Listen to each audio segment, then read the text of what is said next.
journal vous est offert par Afriland First Bank.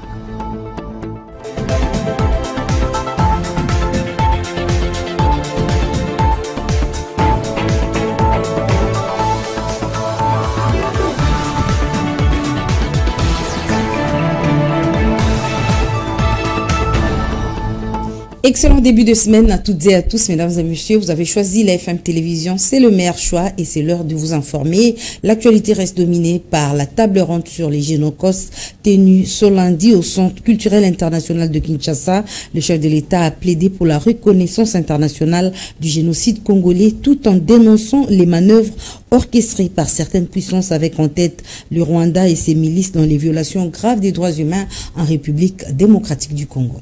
Et nous allons rester dans ces chapitres pour vous dire que le chef de l'État a annoncé la mise sur pied d'une équipe d'experts qui va travailler en collaboration avec la Convention sur les génocides et le statut des Roms afin que les coupables payent de leur prix et que l'histoire soit écrite par les Congolais eux-mêmes. Suivez la réaction de Félix Tshisekedi dans cet extrait choisi par votre rédaction. J'annonce la mise en place imminente d'un groupe interdisciplinaire d'experts chargés d'évaluer de manière rigoureuse et systématique les préjudices subis et les pertes humaines liées aux crimes de masse, notamment ceux relevant spécifiquement du génocide perpétré sur le territoire de la République démocratique du Congo. Cette table ronde doit nous permettre non seulement de témoigner, mais surtout de construire ensemble une stratégie nationale efficace pour obtenir la reconnaissance internationale du génocide commis sous notre sol et pour consolider durablement la paix dans notre pays.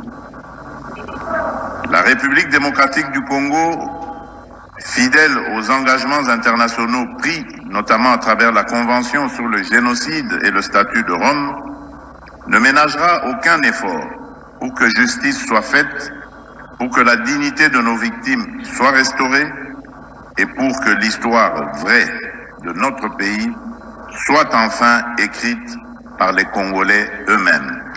Notre marche vers la vérité et la paix est semée d'embûches politiques, diplomatiques et idéologiques.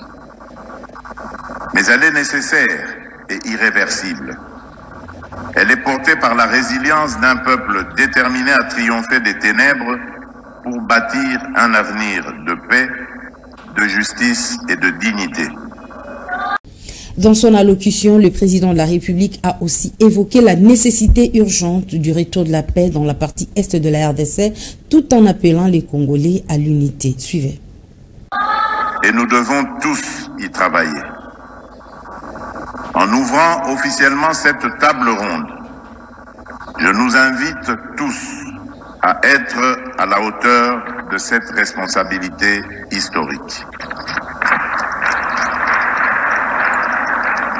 Puisse la lumière de l'espoir éclairer à nouveau nos vies meurtries et que la paix et la justice guident nos pas sur le chemin de la guérison parce que c'est encore possible.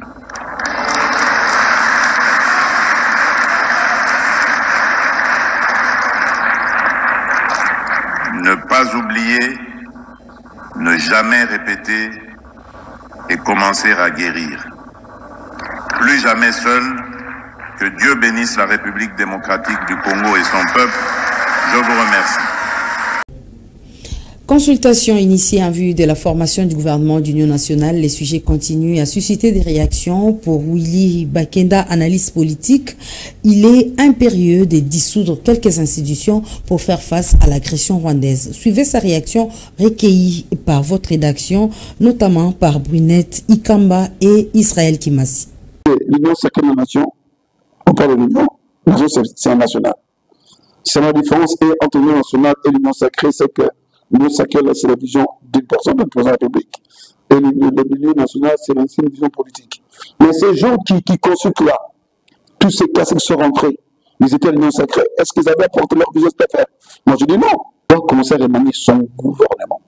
Et puis, son cabinet, il doit commencer à remanier sa maison militaire. Il doit commencer à remanier son armée. il doit en principe dissoudre le Parlement et le Sénat. Nous sommes en guerre. Et c'est sa tête qui est visée, c'est là qu'il ne comprend pas. Les gens se sont tentés de l'amener au coin du mur. Et ils vont l'avoir s'il est distrait. Mais oui, parce que le tout dernier virus, c'est qu'il s'en a dit. Avec quel état-major nous avons avec ces gens? Avec quel général, quelle armée? Monsieur le sorti, il doit commencer à remanier son cabinet, sans sentiment. Il doit remanier sa maison militaire sans sentiment. Il doit remanier son état-major, il doit remanier son armée sans sentiment. Il doit envoyer beaucoup de gens au chômage. J'ai dit, je préfère m'arrêter. Mais s'il peut m'appeler, moi, qu'on parle en face. Parce qu'il y a des solutions. Ces jeunes, ils ont fait quoi? Bukavu est parti sans armes, sans une balle qui crépite. Ça reste à réfléchir.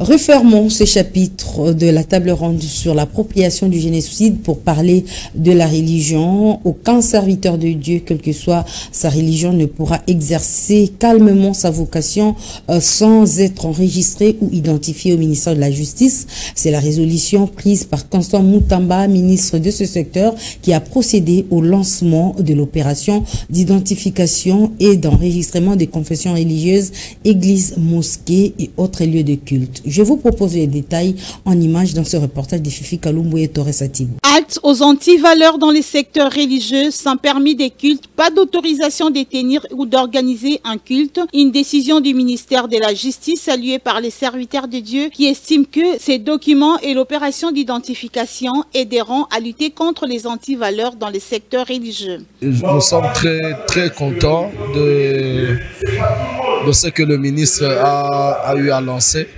parce que cela va vraiment permettre à ce que tous les ministres de culte dans différentes confessions soient identifiés.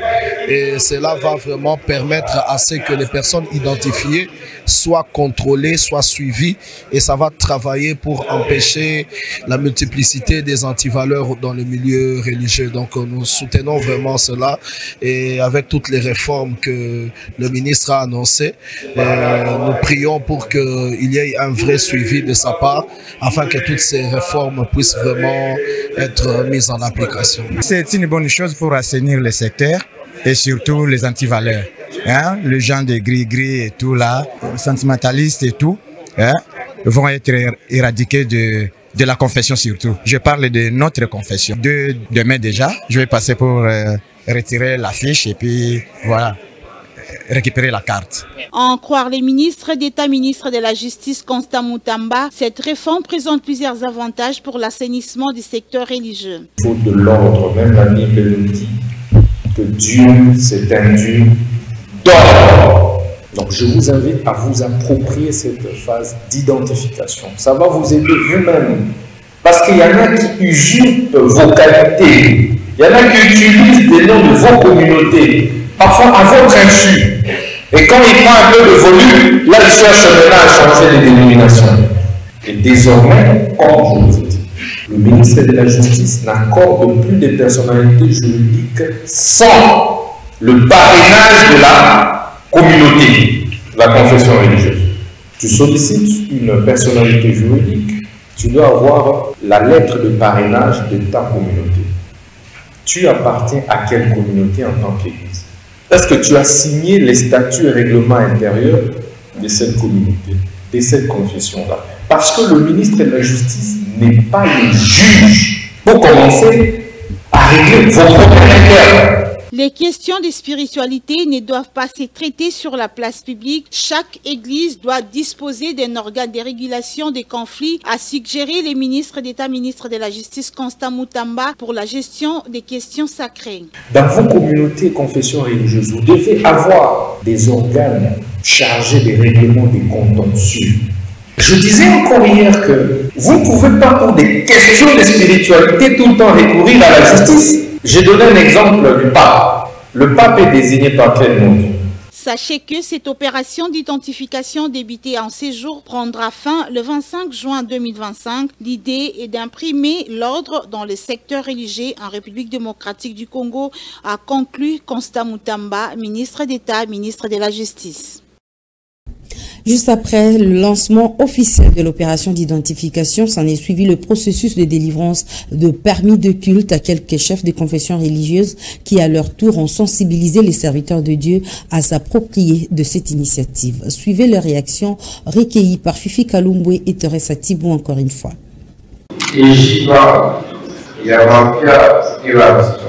Fonction représentant légal, confession religieuse, église du réveil du Congo. Personnalité juridique, mine justice RDC 02 717 du 8 février 2003. Date d'émission 26 mars 2021. Son éminence, voici votre première carte.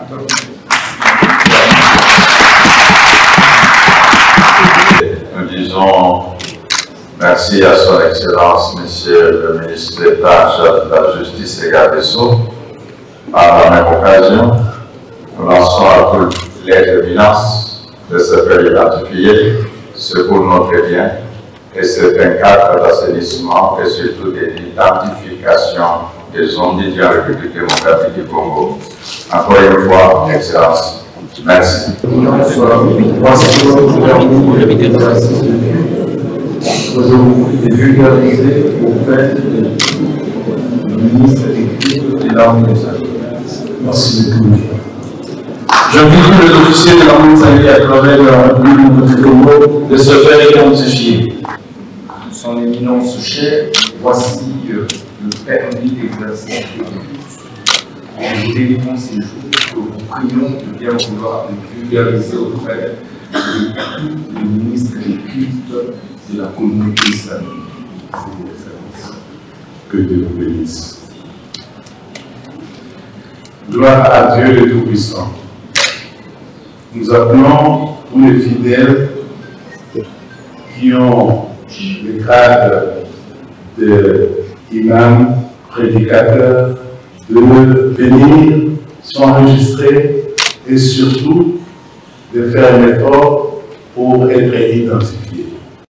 Lutte contre l'insécurité dans la commune d'Engaba, le bourgmestre Aimé Francis Lolinga tient coûte que coûte à éradiquer ces phénomènes dans sa municipalité. C'est dans ce cadre qu'il a réuni tous les responsables de sécurité pour voir des voies et moyens pouvant ternir l'insécurité dans ce coin de Kinshasa. Suivez.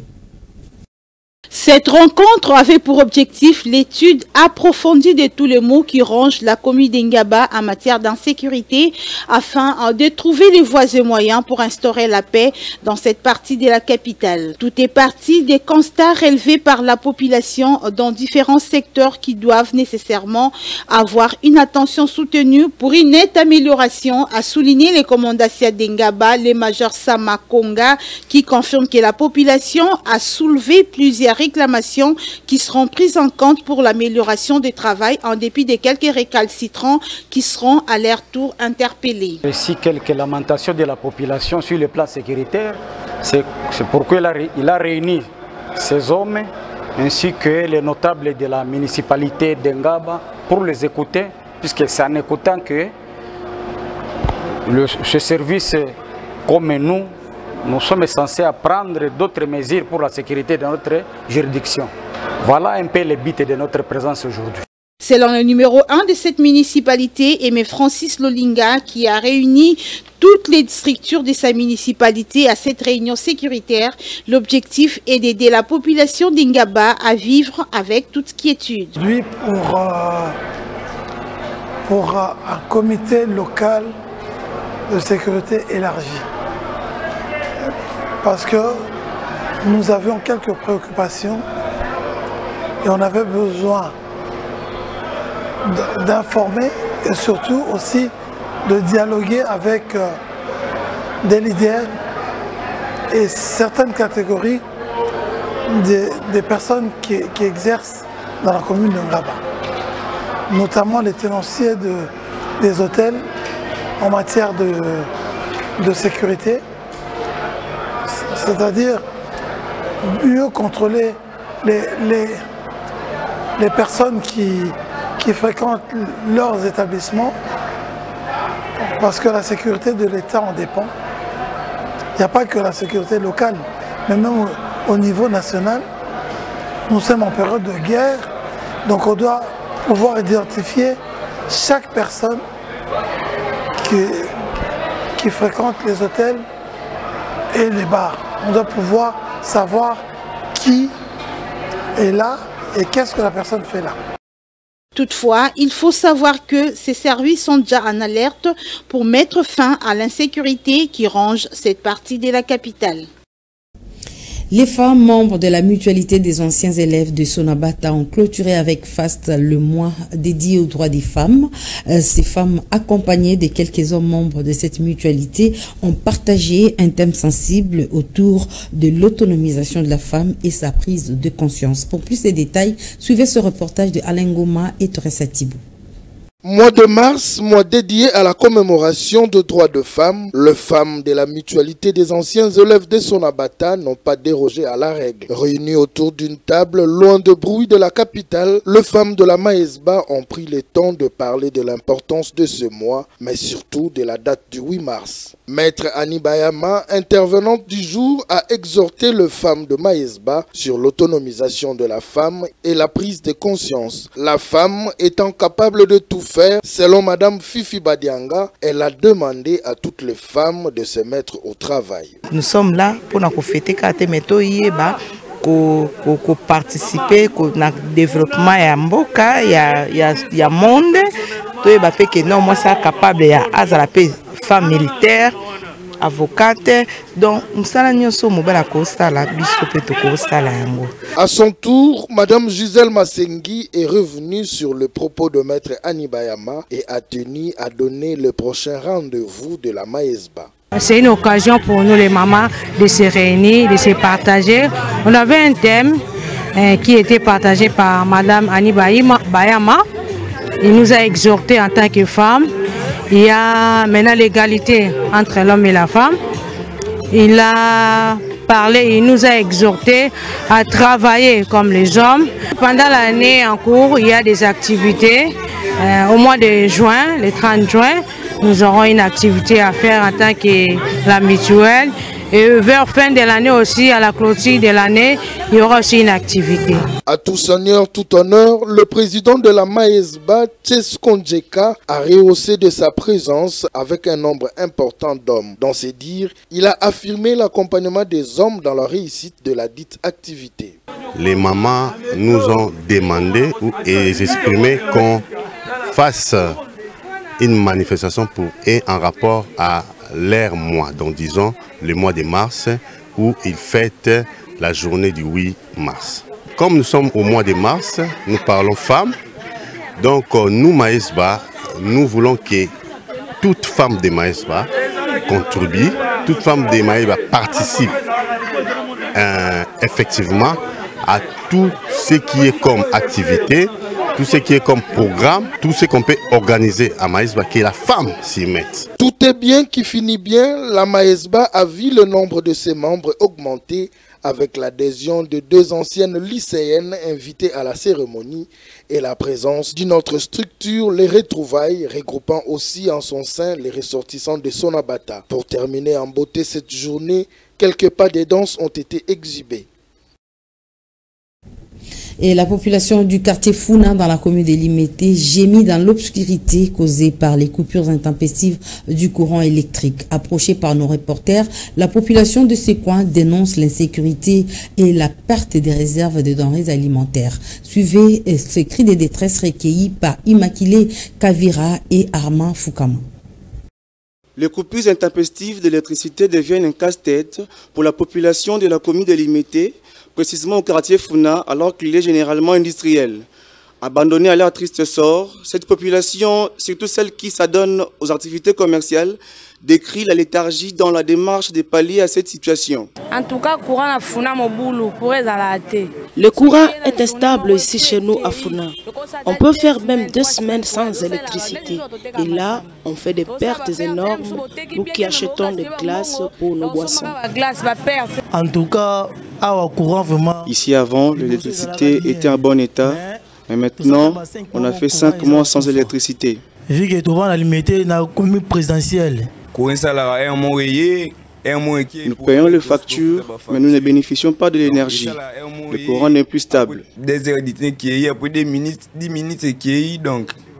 Pour le reste de la population de ce coin, le quotidien est devenu intenable et dénonce l'incivisme de certains agents de la SNEL qui, des fois, s'amènent dans les habitudes de rationnement de la population, étant donné que le suivi hiérarchique de la société est déficitaire.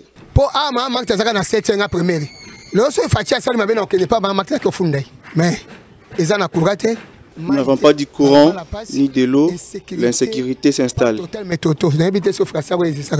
Dommage pour eux, la pression pour le paiement des factures ne les épargne pas. Et à cela s'ajoutent les difficultés ménagères telles que la décomposition de certains vivres frais par manque de fonctionnement des appareils de congélation, le repassage d'habits, le chargement de téléphones cellulaires et tant d'autres.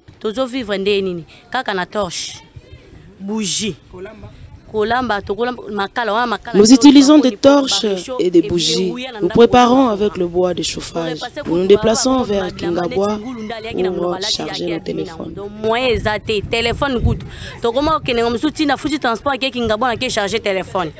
Il s'y a de signaler que le coupure intempestive augmente le volume de l'insécurité dans cette partie de la ville-province de Kinshasa. Ainsi, les cris d'alerte sont lancés auprès des autorités du secteur pour que les solutions idoines soient trouvées. Mesdames et messieurs, ce journal touche à sa fin. Merci de l'avoir suivi. Excellente suite de programmes sur la FM Télévision. Vous ne serez jamais déçus. Ce journal vous a été offert par Afriland First Bank.